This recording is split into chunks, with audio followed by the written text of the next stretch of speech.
படத்தை பார்த்துட்டு எனக்கு அது எப்படி சொல்றதுன்னு எனக்கு உண்மையில எனக்கு புரியாது. ஏன்னா கமல் சார் வந்து எனக்கு ஒரு நாள் காலையில ஃபோன் பண்ணாரு.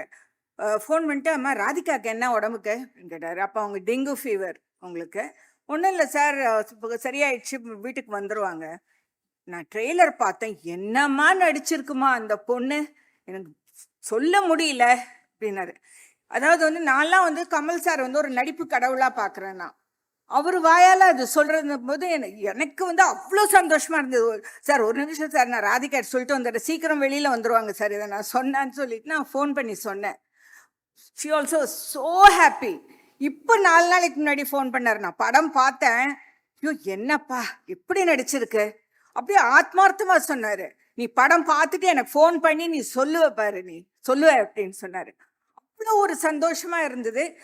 ராதிகா இந்த மாதிரி நீங்க எனக்கு ரொம்ப மனசு வருத்தம் வந்து ரொம்ப நாளைக்கு முன்னாடி எம்எஸ்விக்கு வந்து ஒரு ரெக்கக்னிஷனே கிடைக்கலையேன்னு நான் பல இடங்கள்ல நான் புலம்பியிருக்கேன். இப்போ அவர் அவர் வாழ்ந்த அந்த தெருவுக்கு அவருடைய பேரை வச்சிருக்காங்க. ரொம்ப சந்தோஷமா இருந்தது. அதே மாதிரி ராதிகா வந்து இன்னும் ரெக்கக்னேஷன் கிடைக்கல, தேசிய அளவில் கிடைக்கலங்கிறது எனக்கு ரொம்ப பெரிய கோபம், வருத்தம் கிடையாது, பெரிய கோபம் எனக்கு.